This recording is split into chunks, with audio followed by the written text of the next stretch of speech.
Hey guys, what's going on? It's Fletcher here, and today's tutorial is all about the Tau. I'm going to be building and converting the Cold Star Commander, one of my all-time favourite kits by Games Workshop, as it is so versatile. We're going to be doing a bit of milliput work, some weapon modding, and how to make the most awesome pose for your battlesuit. Right now on demand is how I paint this exact model, and it's in my Farsight Enclave scheme for my personal army, which is something people have been asking me for ages, so I'm finally unveiling the secret. Go to tabletoptactics.tv to check out how to do that paint scheme. With that, are you ready? Because it's time for the war paint.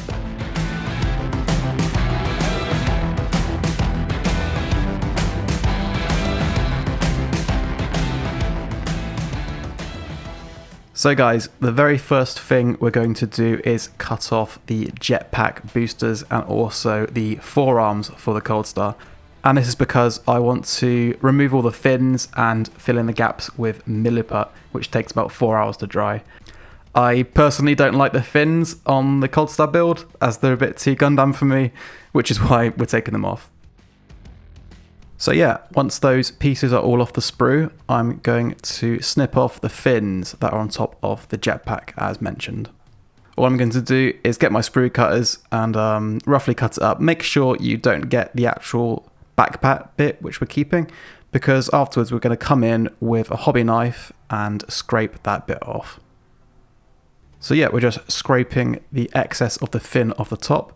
Try and make it smooth as you can, but don't worry if you mess it up a bit, as we're going to come in with some milliput. After the fin's been snipped off, you can glue the two halves of the jetpacks together.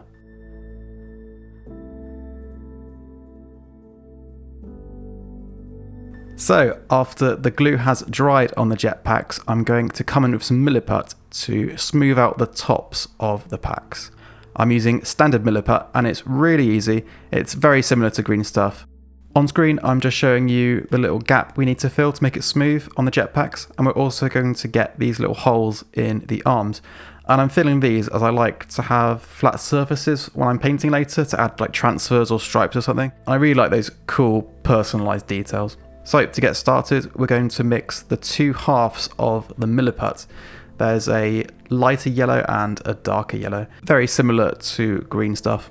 To mix it, you want to occasionally wet the tips of your fingers a little bit, and you just want to knead it into each other for a couple of minutes. It is a bit harder to tell when it's combined fully, because with green stuff you have a blue and a yellow, and obviously when it goes green, you know it's mixed. But as these bits are too yellow, it's harder to tell, so you just got to make sure you knead it really properly for a few minutes at least. So, as stated, we're just going to mix the two halves of the milliput together. After we've mixed the milliput enough, I'm going to rip a little bit off, an appropriate size to the gap we're filling. I'm just going to dab the target area with a bit of water and then smash that milliput into the gap, simply with my fingers really. The target is to force that milliput down into the gap and fill it all up. As you can see, I'm removing excess milliput with my finger, as obviously we want to come in with a knife after it's dried to make it flush to the gap and then sand it, resulting in a nice smooth surface. I'm constantly wetting my finger as I do this to smooth out the top of the milliput. This can get a little bit messy, so I've got a brush on standby, and what I can do with this is remove excess milliput that has made its way inevitably into gaps surrounding the area we're working on. And here you can see I've used the same technique to fill in both jetpacks and also the forearms on the commander. Now it's really important to leave them to dry for at least 4 hours before touching them again. So once I put those bits to the side to dry for a few hours, I'm going to turn my attention to the base. Now, I really love Tau battlesuits in like a flying pose suspended from the base, but I also don't like flying stands, so a great solution is to use terrain pieces and then pin them to them, and it will make them look like they're hovering. So what I'm doing now is getting one of my old Cold Star models and just testing it up against some terrain I have lying around just to check the height, And this looks perfect here, and I can see a little corner that I can saw off and stick onto the base as the foundation. For the rest of the base, I'm going to jump into a couple of my bits boxes. I have about 12 of these in my hobby room, all built up over the years, and just have a dig around to see what pieces I can put on the floor of the base. Once I've figured out what pieces I'm going to use for the base, I'm going to snip out the whole bit of terrain, as trying to saw it on the sprue will end up in a disaster. After it's removed from the sprue, I'm going to take my hobby saw and cut where I want to separate the two pieces of the terrain. The best part about sawing a big old terrain piece is separating the two bits out. So I'm just offering it up on our round base, and as you can see, it fits really nicely on the side of the base, and I can pin the cold start up the side of it. I've also found those bits in my bits boxes, and I'm just kind of placing them on the base and just working out where they're going to end up. Here I'm just noticing that the end of the terrain bit is hanging off the base, so I'm just going to snip the end corner so it fits inside the circumference. And there is a much better fit, as I want to push it up right against the edge of the base to make room for the main model, which is the Cold Star. After I know it's all going to work, I am just scraping off and tidying up where I sawed it, and also removing the mold lines, as you should always do. Now all of the main bits of the base are ready, it's time to fix them onto the circular base. I've prepared a really big ball of milliput, and I've formed it just like I did before, and I'm going to smash it down on top of the base. Over the years of painting models and making bases, I've noticed that the really good ones have some kind of height on their bases, like the floor texture of it. So using milliput is a great way to get that height. It's nice and easy to shape and get the contours you want. Again, I'm wetting my fingers to shape the milliput and make sure it doesn't stick to them. Once I'm happy with how the milliput looks, I'm going to smash our terrain corner into the milliput on the edge of the base. You don't really need to worry about gluing it, as long as you push it into the milliput enough and make sure it's nice and tight around the edges. Once you're happy with that, I'm also going to push our other bits into the milliput. I kind of want it to look like it's been submerged in earth like over the years, so I'm pushing in a fair amount and overlapping it with the milliput to make it seem like nature's overtaken it or something. Even though I said you don't need any, I'm just going to smash a bit of super glue around the outside of the terrain bits to make sure they're set concrete in with the milliput. So I'm going to put that base aside and let the milliput dry in the background, and at this point the milliput we put on the backpack and the arms earlier on is ready to be worked on. I left it 4 hours like I said, but I would actually recommend leaving it overnight to make sure it's rock solid and firm. To smooth it out and make it level, I'm using a hobby knife to carefully scrape away the top layer. Make sure you do it gradually because you don't want to rip out the milliputs completely out of the gap we filled, which is something I've done before and learned quickly from.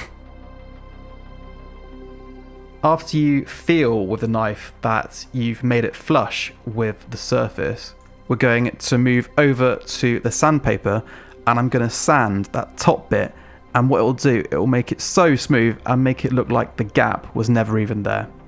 I'm using some 1200 grit sandpaper, really fine, but I think it's needed on Warhammer models, as the last thing we want is a bit of textured plastic. I also really like using sandpaper when I'm just simply building a model, like if it's a circular bit like a Space Marine shoulder pad, I will most often not sand that bit down just to make sure it's really nice and smooth, as I feel scraping it with a hobby knife you still kind of get that unevenness. So yeah, sandpaper is really great, and I recommend you getting some 1200 grit sandpaper. So once I've sorted out the jetpack bits and the arm bits, I've cut out all of these sections of the body of the Cold Star, glued together what bits are needed like the torso, but mostly left everything in sub-assemblies so I can work on a really awesome pose. Now it's really important to do a couple bits of prep before actually putting them together, and I'm removing the nubs on the leg sections of the Cold Star, and this is really important because those nubs are designed to fit in to give you one specific pose. So when we remove them, we have the flexibility to work it and choose whatever pose we want. So as you can see, I'm just removing them with the knife and then smoothing it out as well afterwards. This goes for the bits, the ankle joins, the knee joins, and also the hip joins. This next step is equally fun and frustrating. What I'm going to do is use lots of blue tack to make a mock pose of the Cold Star. So I'm literally using it to join every bit. So here I'm doing the torso to the hip bit. Here I'm just offering it up to the base to see where I want it, what kind of height it's going to be. I'm going to work my way around, starting with the legs first. And when it's a hovering Cold Star, I'd like to have the legs kind of trailing behind it. I'm going to work my way around the whole model, joining as much as I can together. Bits will fall off, mind you. Here you can see I've got this basic outline of how I want the Cold Star to be posed. Now I'm just going to work out which point of the battlesuit I'm going to attach to the terrain to make it look like it's hovering. I think I'm going to go with the back of the jetpack there. For the arms, I knew that I wanted them to be in an outstretched pose, almost like he's levitating. So at this point, I am gluing them on because they keep falling off while I'm posing him, and it's a bit annoying. So at this point, I have glued all the bits there on the body together, and I'm getting ready to mount it onto that wall. Those nubs poking out on the bit of the wall there are going to obstruct a good, solid, flush fit from the backpack there. So what I'm going to do is scrape off those little nubs to make sure it fits nicely. All I'm using is my hobby knife just to scrape those bits off. Here I'm just making doubly sure that I'm going to get a nice flush fit. So once I'm sure the Cold Star will fit onto the base, I'm going to put him aside and then start working on the weapons I'm going to use for him. My loadout is 2 plasma, 1 missile pod, and a shield generator. And I'm going to kind of modify the plasma similar to how Farsight has them on this conversion I made of him last year. So the way I converted the plasma for this model is actually really simple and easy. Basically, I quite like shorter guns for my battle suits, as these longer ones, they kind of look too big for them and I want them to look agile and effective. So I'm just shortening this plasma, and what I'm going to do first is saw off the head of it with my hobby saw. I'm also going to cut it at the base of the barrel here, and I'm using a knife because the saw would overlap and cut off the other bits of the plasma, so we don't want that. After I have cleaned up the 2 bits of the plasma I'm going to use, here you can see the head is a bit wonky and isn't really lining up straight. So what I'm doing is trimming this bit on the plasma to make sure it lies nice and level with the body of the weapon. I'm going to glue them together using some super glue. So here you can see I've repeated that process to make the second plasma rifle for the commander. And originally I planned to have them joined together to make this awesome double-barreled plasma that will be underslung on one of the arms. So I'm removing the nubs to make that happen.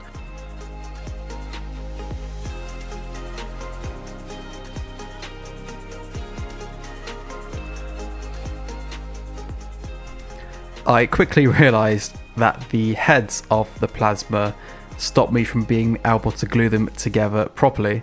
So I went for one underneath each arm, which I ended up really liking as it gave the model some nice symmetry. And I absolutely love this open pose. He is getting ready to deliver some plasma death.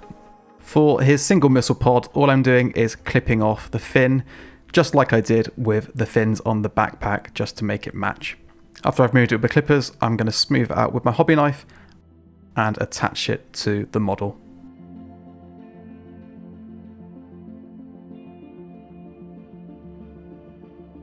For the shield generator, guys, I'm just going to clip off that little nub on the back so it fits smoothly onto the arm.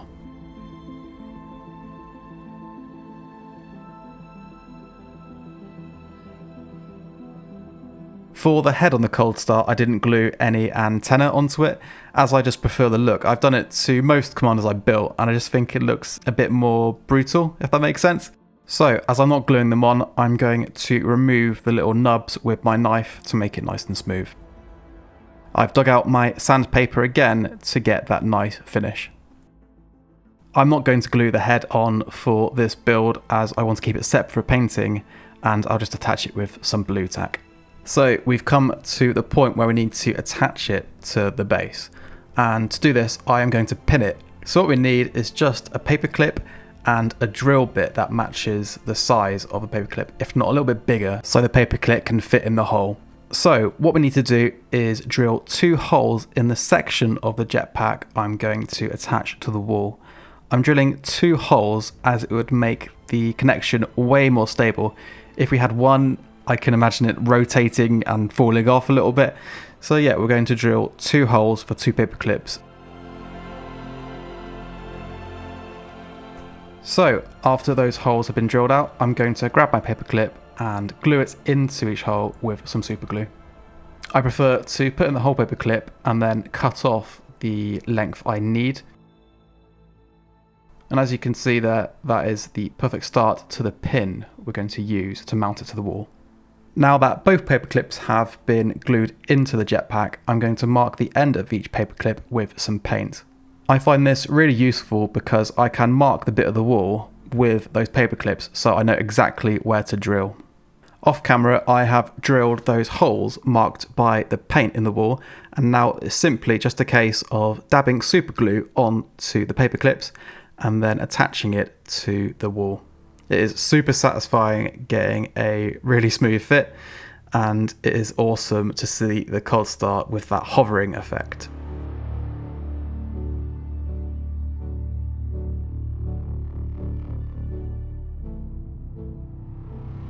As mentioned earlier, I have attached the head just with some blue tack temporarily, as I'll need it separate for painting, but it's also really helpful because I find that I can level the head to be parallel with the ground, and that way it doesn't matter if the battlesuit is a slightly weird angle. If the head is level with the ground, it will look like that is intentional. So here I'm just using some wood glue to attach some coconut fibres and some bark to the floor of the base, and I'm spreading it all over the areas of milliput.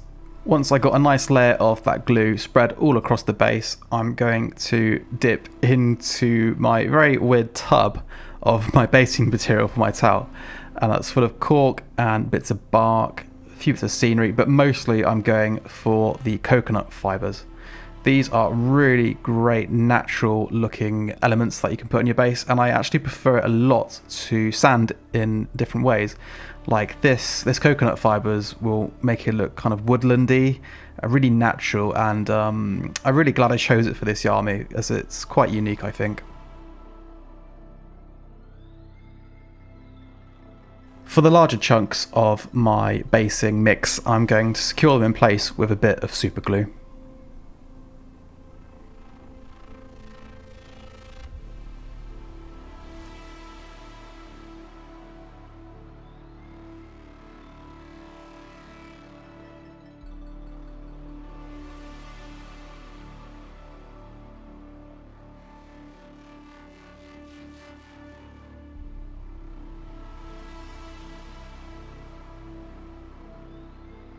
Right at the end of building this Cold Start, I felt like the bottom half of the model needed a little bit of attention as it was quite bare. So I've decided to add a little drone to the base. So what I'm going to do is paint it separately and then attach it to the base at the end using that pinning method we did with the Cold Start to the wall. And with that, the model is built and is ready for the painting desk. If you want to know how I paint my Farsight Enclave scheme, there is a video out right now on demand where I go through the entire process from the red armour to the weathering and the glow effects. So if you want to paint some awesome Tau battlesuits, that is the video for you. Go to tabletoptactics.tv and sign up now. Thanks so much for watching, guys, and I'll see you in the next video.